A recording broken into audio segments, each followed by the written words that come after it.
yüreğimde saklıdır cimbom. Adın hep yüreğimde saklıdır cimbom. Sen misin o eşsiz renklerin adı? Bir şeye değişmem şanlı armanı. 1905'te dikti bayrağı. Adın hep yüreğimde saklıdır cimbom. Adın hep yüreğimde saklıdır cimbom.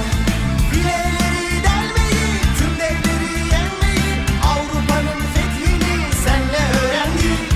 Hayal değil gerçeği, final ve zaferleri, sağlayan metinleri senden öğrendik. Fileleri delmeyi, tüm devleri yenmeyi, Avrupa'nın fethini senle öğrendik.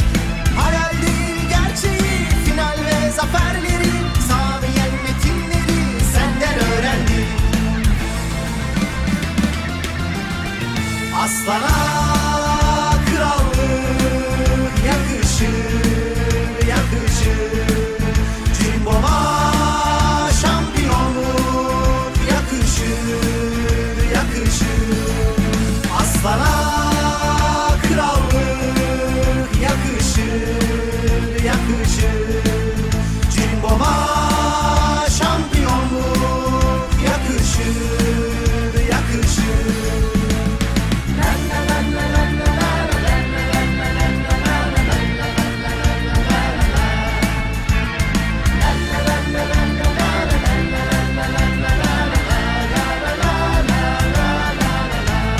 Doldurur o aşkın tüm arenayı.